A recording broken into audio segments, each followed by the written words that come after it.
बच्चों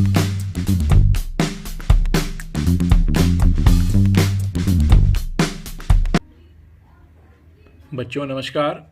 आज हम आगे बढ़ते हैं अपने तीसरे पाठ बंधुत्व जाति तथा वर्ग में जन्म से परे संसाधन और प्रतिष्ठा और जो संपत्ति होती थी उस पर किसका अधिकार होता था, इसके बारे में हम लोग इसमें अध्ययन करेंगे। आपने दूसरे अध्याय में यह चर्चा की कि उस समाज में कई नए वर्गों का उदय हुआ था, जैसे कि दास, भूमिहीन, खेतीहर मजदूर, शिकारी और पशुपालक, किसान, ग्राम मुखिया या शिल्पकार, वणिक और राजा। इनका नए वर्ग के रूप में उद्भव हुआ और उनका समाज में स्थान इस बात पर निर्भर करता था कि जो आर्थिक संसाधन इस देश में थे उस पर उनका कितना नियंत्रण है।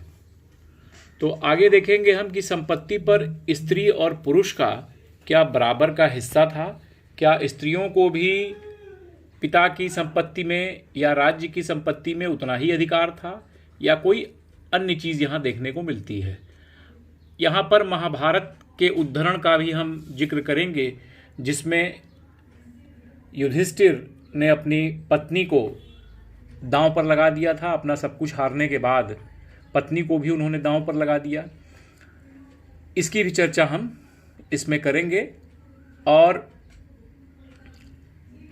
आप कौरव और पांडवों के बीच का महाभारत का जो वो था और जो जुआ खेला गया, उसमें द्रुत कीड़ा जिसे कहते हैं, उसमें दुर्योधन ने युधिष्ठिर को आमंत्रित किया और उसने द्रौपदी को युधिष्ठिर ने अपना सब कुछ हारने के पश्चात, जब वह स्वर्ण हार गया, अपनी हाथियों की सेना हार गया, रथ हार गया, दास और कोस का अपना सारा धन उसने जब गंवा दिया, फिर उसने अपने भाइयों को दांव पर लगाया, उसके बाद स्वयं को भी दांव पर लगा दिया और उसके उपरांत उसने जो पांडवों की सहपत्नी थी द्रौपदी, उसको भी दांव पर लगाया। संपत्ति के स्वामित्व के मुद्दे पर जो कहानियाँ या जो हमारे धर्म सूत्रों में या ग्रंथों में जो उल्लेख किया गया है, उस आधार पर यह कहा जाता है कि उस समय माता और पिता की मृत्यु के पश्चात उसकी संपत्ति पर पुत्र का अधिकार ज़्यादा होता था, पुत्र का ही अधिकार समझा जाता था। मनुस्मृति में भी पैतृक जायदाद पर माता पिता की मृत्यु के बाद सभी पुत्रों में समान रूप से बंटवारा होने का उल्लेख मिलता है और ज्येष्ठ पुत्र को विशेष भाग का अधिकारी उसमें माना गया है। परंतु स्त्रियों के लिए उसकी पैतृक संपत्ति में कोई अधिकार नहीं होता था। स्त्रियों का किन संपत्ति पर अधिकार होता था? जो उन्हें विवाह के समय जो उपहार मिलता था, अर्थात जो स्त्री धन कहलाता था, जो कि उसकी माँ के द्वारा उसको दिया जाता था, उस पर उसका अधिकार रहता था स्त्री का, और वह इस संपत्ति को उनकी संतान विरासत के रूप में प्राप्त करती थी। इस पर उनके पति का कोई अधिकार नहीं होता था। किंतु मनुस्मृति स्त्रियों को पति की आज्ञा के विरुद्ध पारिवारिक संपत्ति अथवा स्वयं अपने बहुमूल्य धन के गुप्त संचय का भी प्रयोग नहीं करने की बात कहते हैं। हमने एक बहुत ही प्रभावशाली उस समय की शासिका प्रभावती गुप्त का भी वर्णन किया था। उसके बारे में हमने अध्ययन किया, जिसमें यह लिखा गया है कि वह एक राज्य का नेतृत्व करती थी और चूंकि वह उच्च वर्ग से आती थी समाज के, तो इसलिए उनको ये विशेष अधिकार दिया था, वरना सामान्य जो स्थिति थी उसमें महिलाओं को उतने अधिकार नहीं मिले थे, एक सामान्य महिला को, जितना कि प्रभावती गुप्त को वो अधिकार मिला हुआ था।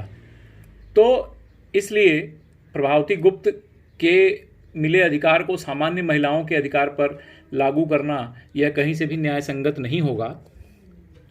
और यहाँ आप देखते हैं कि जो सामान्यतः भूमि, पशु और धन पर पुरुषों का ही नियंत्रण रहता था। दूसरे शब्दों में अगर हम बात करें तो स्त्री और पुरुष के बीच सामाजिक हैसियत की भिन्नता उनके सामाजिक संसाधनों पर उनके अधिकार को चिन्हित करती है या उनको और सुदृढ़ करती है।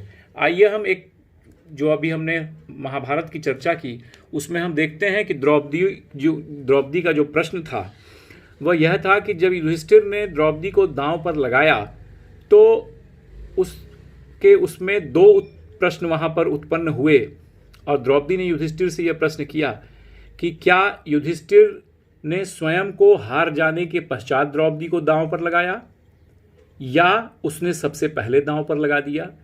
यदि वह सब कुछ हार गया उसके पश्चात द्रौपदी को दांव पर लगाया तो यह अनुचित नहीं था, क्योंकि पत्नी पर पति का नियंत्रण सदैव रहता था। दूसरा यह कि एक दासत्व स्वीकार कर लेने वाला पुरुष, जैसे कि उस क्षण युधिष्ठिर थे, उस प्रकार से जब दांव पर वो दास के रूप में वह स्वयं उसके अधीन हो गए थे, तो उन्होंने किस प्रकार से दास होने के बाद अपनी पत्नी को, युधिष्ठिर ने द्रौपदी को किस प्रकार से कौरवों के अधीन यानी कौरवों के साथ जुए में उसको लगा दिया। इन मुद्दों का कोई निष्कर्ष नहीं निकलता और बाद में यह देखने को मिलता है कि धृतराष्ट्र ने सभी पांडवों और द्रौपदी को उनकी निजी स्वतंत्रता को पुनः उनको लौटा दिया। परंतु यह हमें जो कहानी है वह इस बात की ओर इंगित जरूर करती है, यह जानने की ओर कि क्या पत्नियों को पतियों की निजी संपत्ति माना जाए अथवा नहीं। तो जो हमें महाभारत में जो उल्लेख मिला है उसमें यह मिला है कि हाँ, जो पत्नी होती थी वह पतियों की निजी संपत्ति होती थी। अब आइए यहाँ देखते हैं कि स्त्री और पुरुष किस प्रकार संपत्ति अर्जित कर सकते थे। तो पुरुषों के लिए मनुस्मृति कहती है कि धन अर्जित करने के 7 तरीके हैं, जैसे कि विरासत में अगर कोई धन मिला हो, खोज में, खरीद में या जीतने के पश्चात, निवेश कार्य द्वारा तथा सज्जनों द्वारा दी गई भेंट को स्वीकार करके। स्त्रियों के लिए संपत्ति के 6 तरीके हैं। एक, वैवाहिक अग्नि के सामने तथा वधू गमन, यानी कि जब उस स्त्री की विदाई होती है तो उस समय जो उसको भेंट मिला है वह उसका धन कहलाता है। स्नेह के प्रतीक के रूप में तथा भ्राता, माता और पिता द्वारा दिए गए उपहार। इसके अतिरिक्त उसके बाद उसको ससुराल में जाने पर जो भेंट इत्यादि मिला है वह सब, और जो उसके पति ने उसको प्रेमवश जो अधिकार दिए उन पर अधिकार स्त्रियों का होता है। तो ये स्त्री और पुरुषों के लिए संपत्ति पर अधिकार बताए गए हैं इसमें। अब आइए वर्ण और संपत्ति के अधिकार की अगर हम चर्चा करें तो ब्राह्मणीय ग्रंथों के अनुसार संपत्ति का एक और आधार लैंगिक आधार पर था। वर्ण, जैसे कि हमने पहले पढ़ा है कि शूद्रों के लिए एकमात्र जीविका ऐसी सेवा थी जिसमें कि उनकी इच्छा नहीं देखी जाती थी, उनको उच्च के तीनों वर्णों के लिए हमेशा तत्पर रहना पड़ता था उनकी सेवा के लिए। और यदि इन सब विधानों को वास्तव में अगर देखा जाए तो ब्राह्मण और क्षत्रिय सबसे धनी व्यक्ति होते थे, और यह तथ्य कुछ हद तक सामाजिक वास्तविकता से मेल भी खाते हैं। साहित्यिक परंपरा में जो साहित्य वहाँ हमें मिले हैं उसमें पुरोहितों और राजाओं का वर्णन मिलता है, और जिसमें यह दिखाया गया है कि राजा धनी व्यक्ति होता था, उस धनाढ्य होता था, उसके पास किसी चीज़ की भी कमी नहीं होती थी। और पुरोहितों को भी उसमें सामान्यतः धनी ही दिखाया गया है। कभी कभी प्राचीन कथाओं में या वहाँ के साहित्यों में ब्राह्मण का जो चित्रण किया गया है उसमें एक ब्राह्मणों को निर्धन ब्राह्मण की संज्ञा भी दी गई है। एक और स्तर पर जहाँ की समाज में ब्राह्मणीय दृष्टिकोण को धर्मसूत्र और धर्मशास्त्र में संहिताबद्ध किया गया है, वहाँ पर वर्ण व्यवस्था की आलोचना प्रस्तुत की गई है। इनमें से सबसे ज़्यादा आलोचनाएं जो प्रारंभिक बौद्ध धर्म में लगभग 6ठी शताब्दी ईसा पूर्व में विकसित हुई थी।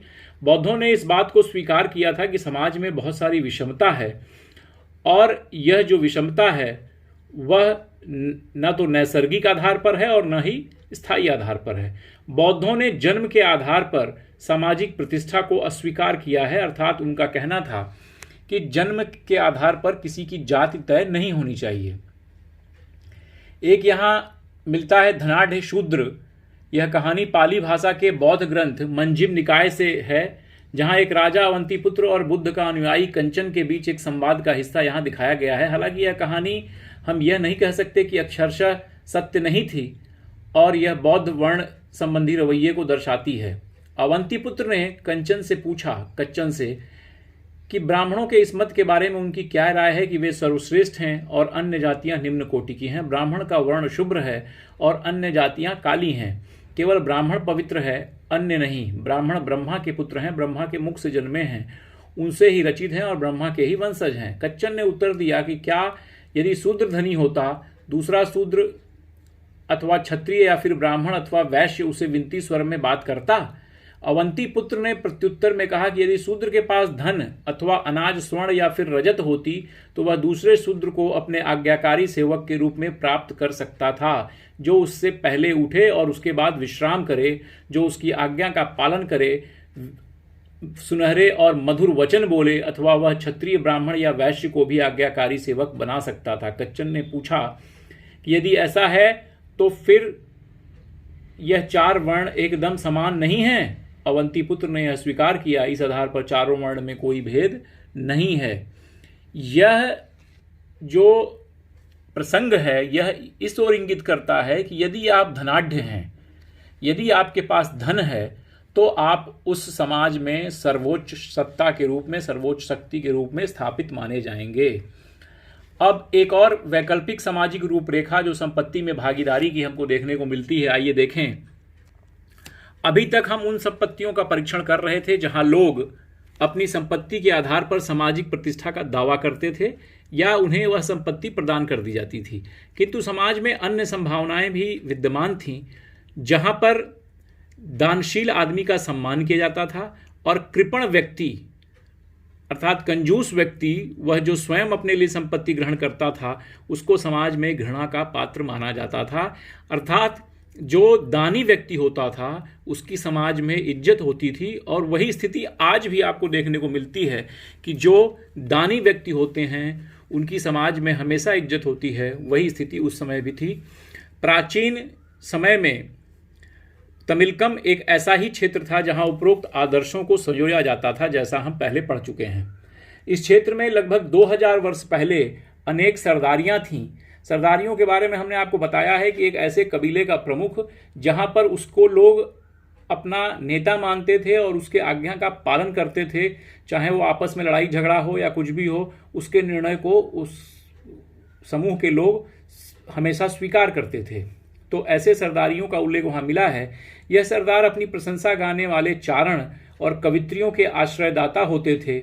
चारण और कवित्री जानते हैं कि बड़े बड़े जो महाराजा हुआ करते थे उनके दरबारों में कवि और चारण होते थे जो उनकी प्रशंसा के गीत हमेशा गाते रहते थे, अर्थात उनकी प्रशंसा में, उनकी रचना में लगे रहते थे।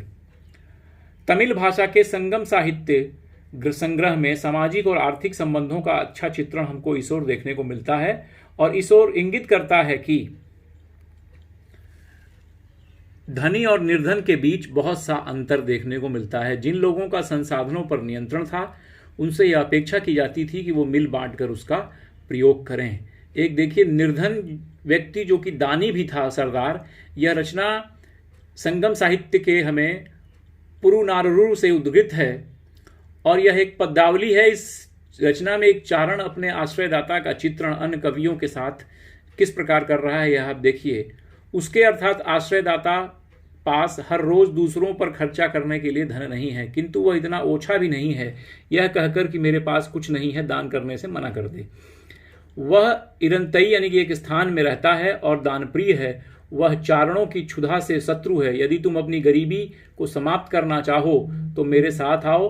तुम सभी चारण जिनके होठ इतने दक्ष हैं, यदि हम उससे प्रार्थना करेंगे और अपनी भूख से क्षीण हुई पसलियां उसे दिखाएंगे तो वह अपने गांव के लोहार के पास जाएगा और उस सक्षम हाथ वाले से कहेगा, मुझे युद्ध के लिए एक लंबा भाला तैयार कर दो, एक ऐसा भाला जिसका सीधा फलक हो। कुल मिला के यह यहाँ दिखाने का प्रयास किया गया है कि यदि आपके पास दानशीलता है, यदि आप दान देने के इच्छुक हैं, तो उसमें निर्धनता कहीं से भी आड़े नहीं आ सकती। इस बात को यहाँ पर बताने का प्रयास किया गया है संगम साहित्य में।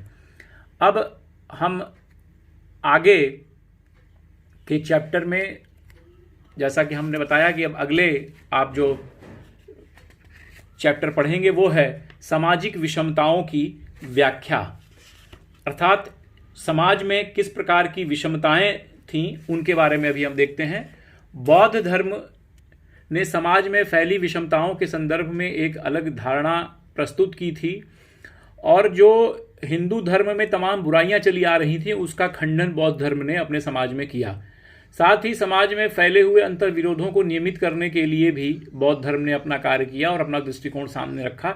सुत्त पिटक नामक एक ग्रंथ में एक मिथक वर्णित है, यानी कि उसको हम सच्चाई के रूप में नहीं कह सकते कि यही सत्य है, जो यह बताता है कि प्रारंभ में मानव पूर्णतया विकसित नहीं थे, वनस्पति जगत भी अविकसित थी, यानी कि विकसित नहीं थी। सभी जीव शांति के लिए एक निर्बाध लोक में रहते थे और प्रकृति से उतना ही ग्रहण करते थे जितनी एक समय में भोजन की आवश्यकता होती थी, यानी कि संग्रहण की स्थिति नहीं थी उस समय, और एक समय में जितना भोजन आवश्यक होता था मनुष्य के लिए वह उतना ही प्राप्त कर सकता था प्राकृतिक रूप से। किंतु यह व्यवस्था क्रमशः पतनशील होती गई, यानी कि खत्म होती गई। मनुष्य अधिकाधिक लालची, प्रतिहिंसक और कपटी हो गए। इस स्थिति में उन्होंने विचार किया कि क्या हम एक ऐसे मनुष्य का चयन करें जो उचित बात पर क्रोधित हो, जिसकी प्रताड़ना की जानी चाहिए, जिसको कि प्रताड़ित किया जाए, और जिसे निष्कासित किया जाना हो उसे निष्कासित करें। बदले में हम उसे चावल का अंश देंगे। सब लोगों द्वारा चुने जाने के कारण उसे महासम्मत की उपाधि प्राप्त होगी। इससे हमें यह ज्ञात होता है कि राजा का पद लोगों द्वारा चुने जाने पर निर्भर करता था। कर यानी कि टैक्स वह मूल्य था जो लोग राजा की इस सेवा के बदले उसे दिया करते थे। यह मिथक इस बात को भी दर्शाता है कि आर्थिक और सामाजिक संबंधों को बनाने में मानवीय कर्म का बड़ा हाथ था। इसके कुछ और आशय भी हैं, जैसे उदाहरण के रूप में यदि मनुष्य स्वयं एक प्रणाली को बनाए रखने के लिए जिम्मेदार थे तो भविष्य में उसके में परिवर्तन भी ला सकते थे। कहने का तात्पर्य यह है कि मनुष्य सृजनशील व्यक्ति है। अगर मनुष्य चाहे तो जो परिवर्तन लाने के लिए वो उठ के खड़ा हो सकता है, क्रांति कर सकता है। जो सामाजिक व्यवस्था चली आ रही है उसमें वह परिवर्तन ला सकता है। इसका ही उल्लेख बौद्ध धर्म में किया गया है। और जब 6ठी शताब्दी ईसा पूर्व में जब सामाजिक हिंदू धर्म में जो सामाजिक और धार्मिक जो विषमताएं बढ़ गईं, धर्म महंगा हो गया, धर्म का पालन करना बड़ा कठिन हो गया, ऐसे समय में 6ठी शताब्दी ईसा पूर्व में जो बौद्ध धर्म और जैन धर्म का उदय हुआ उसकी तरफ लोगों का झुकाव बढ़ा। और उसका सिर्फ कारण यही था कि उस समय की जो वर्तमान सामाजिक स्थिति थी, जो सामाजिक परंपराएं थीं, वो बड़ी ही कठिन हो गई थी, उनका निर्वहन करना बहुत कठिन हो गया था। इसलिए लोगों का झुकाव बौद्ध धर्म और जैन धर्म की तरफ बढ़ा। तो आज के लिए बच्चों इतना ही। अब आगे के वीडियो में हम पढ़ेंगे कि साहित्यिक स्रोतों में इसका प्रयोग किस प्रकार से हुआ, उसकी भाषा और विषय वस्तु कैसी थी, और उसके लेखक और तिथियों में क्या समानता मिलती है। इन सब चीज़ों का उल्लेख हम इस पाठ के अगले वीडियो में, और वह अंतिम वीडियो इस पाठ का होगा, हम करेंगे। मुझे पूर्ण विश्वास है कि आप इतिहास की कक्षाएं नियमित रूप से कर रहे होंगे, और जो उसकी समस्याएं होंगी वो आप लिखकर हमारे साथ उसको शेयर करेंगे, और उसका आप समाधान मुझसे पाने में सक्षम होंगे। धन्यवाद।